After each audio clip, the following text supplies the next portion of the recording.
Alvin Sancai. Pada kesempatan kali ini saya akan membawakan yang tahu mengenai Better Life with Confucius. Hidup yang lebih baik dengan mengikuti ajaran Nabi Konghucu. Setiap orang tentunya pasti menginginkan kehidupan yang jauh lebih baik dari apa yang ia dapatkan sekarang. Namun, seringkali kita mengeluhkan keadaan yang kita alami tanpa pernah berpikir apa penyebab dari keadaan tersebut. Hal duniawi memanglah menyenangkan, tetapi sikap dan perilaku kita lah yang berpengaruh di dalam kehidupan kita. Untuk menjadi lebih baik, kita harus berlaku sebagaimana yang dilakukan oleh Nabi semasa hidupnya. Semasa hidup, Nabi senantiasa untuk selalu belajar. Belajar dalam artian untuk membina diri, memperbaiki sikap moral dan perilaku.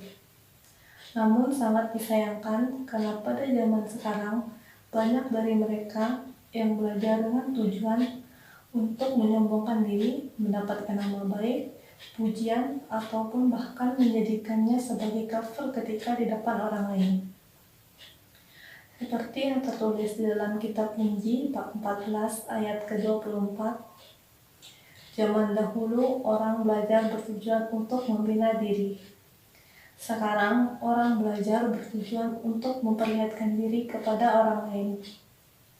Orang seperti ini kerap kali kita temui di dalam kehidupan kita. Ketika ia berbuat kebajikan, terkadang ia hanya menginginkan pujian dari orang tersebut, lalu beranggapan bahwa dirinya lah yang paling baik. Namun ketika ia beranggapan bahwa dirinya paling baik, lalu ada orang yang jauh lebih baik daripada dirinya, apa yang akan terjadi? Seorang Cunce akan senantiasa untuk menjadikannya sebagai teladan dan membina diri agar menjadi lebih baik lagi. Sebaliknya, seorang Syauran akan senantiasa menjatuhkan orang tersebut dan menganggap orang itu sebagai musuhnya.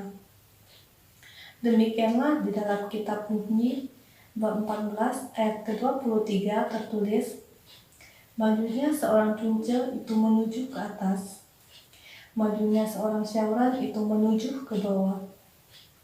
Seorang Cunce senantiasa untuk menilik dan mawas diri terhadap sikap dan perilaku yang ia lakukan di dalam kehidupan. Senantiasa mengembangkan benih kebajikan, bersikap tengah dan tidak menyebelah. Sebaliknya, seorang Syauran akan senantiasa untuk bersikap menyebelah, menentang tengah sempurna, berbuat karena nafsu dan keinginan. Namun, untuk membina diri menjadi lebih baik tidaklah mudah seperti apa yang kita pikirkan. Lantas, bagaimanakah untuk membina diri menjadi lebih baik itu?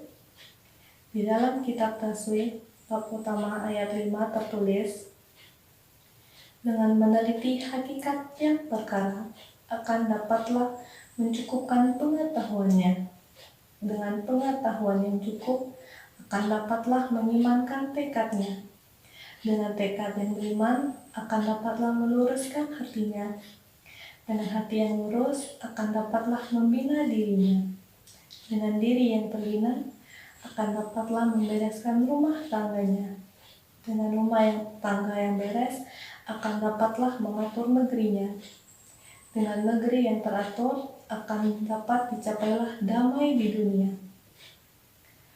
Mencukupkan pengetahuan dengan meneliti setiap kejadian yang terjadi di dalam kehidupan, mengamati dan mempelajari setiap hal, yang mana dari mengamati tersebut kita akan dapat mengetahui akan pangkal dan ujung.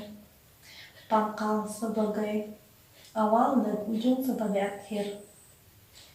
Awal yang baik akan membuahkan hasil yang baik pula. Awal yang buruk akan berdampak terhadap kehidupan kita, mungkin untuk jangka waktu yang cukup lama. Adanya pangkal dan ujung membuat kita mengerti akan baik dan buruk. Untuk itu, diperlukannya pemahaman mengenai hasil akan suatu perbuatan. Ketika telah mengetahui mana yang baik dan mana yang buruk, barulah kita dapat mengimankan tekad untuk berbuat mengikuti watak sejati dengan hati yang tulus, tidak berpura-pura. Berbuat atas kesadaran yang timbul dari dalam hati. Ketika telah dapat mengimankan tekad, barulah kita akan dapat meluruskan hati. Diri yang diliputi geram, marah, sesal, sedih, gembira, takut, dan khawatir tidak dapat berbuat lurus. Pada dasarnya, meluruskan hati ialah menempatkan hati pada tempatnya. Ketika merasa geram dan marah, seharusnya kita dapat mengendalikan diri agar tidak emosi. Ketika telah menempatkan hati pada tempatnya, barulah kita akan dapat membina diri dengan bersikap tengah dan tidak menyebelah. Ketika merasa gembira akan suatu pujian, hendaklah kita selalu bersikap rendah hati dan membina diri menjadi lebih baik lagi. Bukan malah menyombongkan diri dan beranggapan bahwa diri kita lah yang paling baik. Dan kemudian untuk dapat bersikap tidak menyebelah. Tidak memandang orang lain hanya dari status, jabatan, karena status atau jabatan tersebut hanyalah bersifat sementara di dunia. Ketika kita memandang seseorang hanya melalui statusnya saja, orang yang berstatus tinggi, meskipun ia berbuat salah, cenderung orang akan tetap membelanya karena ia mempunyai status yang tinggi. Sedangkan ketika orang yang tidak mempunyai status atau biasa-biasa saja, orang akan cenderung untuk mencari kesalahan-kesalahan yang ada pada dirinya, meskipun ia berbuat benar sekalipun.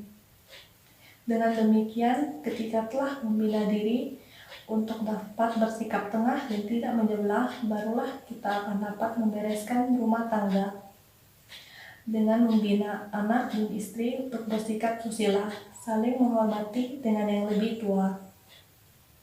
Dengan demikian, barulah kita akan dapat mengatur negeri, membina rakyat untuk dapat bersikap saling dipercaya.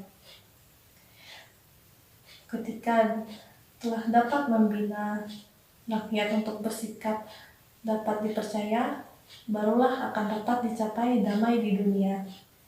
Hidup menjadi harmonis dan tentram. Demikianlah dikatakan bahwa diri yang terbina akan dapatlah membina orang lain. Sekian yang saya sampaikan pada kesempatan kali ini, hanya oleh kebajikan Tuhan berkenan. Wei Te Tung Tian, Sancai.